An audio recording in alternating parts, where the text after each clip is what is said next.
There's no such thing as a cycled keto diet.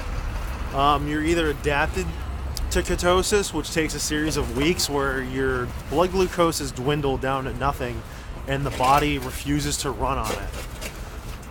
So once you're there, you don't come out. It's a state that you put your body into. And the reasons that people do this is because they need to get their hormones in check, and your hormones can be out of whack for a number of reasons.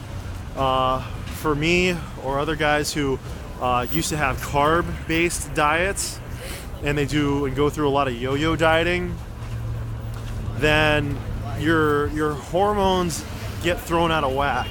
And so for me, that's one reason to eat in a keto diet. Another reason I do it, which is related to reason number one, is I want to be able to make sure that all those like neurotransmitters that are craving refined sugars and flour and stuff, that they're dormant because they haven't fired in so long. It's just like any other addiction. You know, if you don't let those neurons fire, you don't give them what they want, then they're going to go away.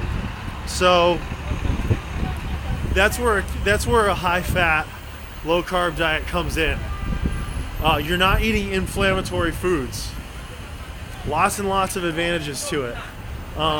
What people are calling a cycled keto diet is not a keto diet.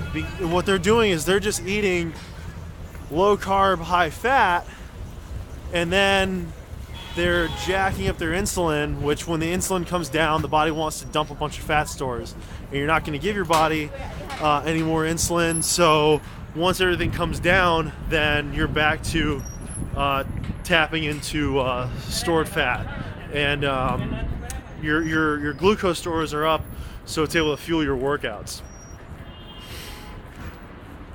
The bodybuilders of like yesteryear, like dudes in the 40s and 50s, they would do 3 meals a day, low protein, because they weren't on drugs to help synthesize meals with more than 50 grams of protein in it. These guys are only eating 35 grams of protein per meal. And from nutritionally gratifying sources, I might add, they're not eating chicken breasts and egg whites. They're eating liver, they're eating whole eggs, because they're only eating 3 meals a day. And in between these meals, you take anti-catabolics. You're taking liver tablets, you're taking amino acids, and then every third or fourth day, you're having a small carb load. This is what Vince Gironda was always talking about, and this is what he had guys doing. And he's got an amazing portfolio, I gotta tell you. Fast forward into the 90s, there's Dr. DePasquale, who he wants to improve on this, and he wants to make a little bit of money as well. But most importantly, he wants to put science behind it, and he wants to give natural bodybuilders an alternative to depending on drugs to diet down. Because at this point in time, bodybuilding had gotten so distorted, and still is distorted, with how to do a contest prep. So he would put guys on a 60% fat, 30% protein, and no more than 10% carbs for the week. And then you'd have controlled carb loads on the weekend. It sounds really similar to like keto eating, where you're eating 80% fat, all right? Or what Vince Gironda had people doing, where they're keeping butter and heavy cream coming in with, you know, fatty meats and stuff, and whole eggs. So that, I mean, I think that's really where people want to call it a cycled keto diet, but it's not ketosis, because you're not letting the body adapt. The blood glucose goes down lower than what you're used to having it be, but it's not getting down to the point where your body changes over. And I don't care if you're peeing on keto sticks, start doing some research on all that stuff, and you'll find out that the keto sticks really don't matter. If you want to research some guys who talk about the applications of ketosis dieting as far as athletics and bodybuilding and lifting are concerned, you got to look at Dr. Stephen Finney who this guy is an endurance cyclist, and you got to look at Dr. Jeffrey Volek, who's a power lifter.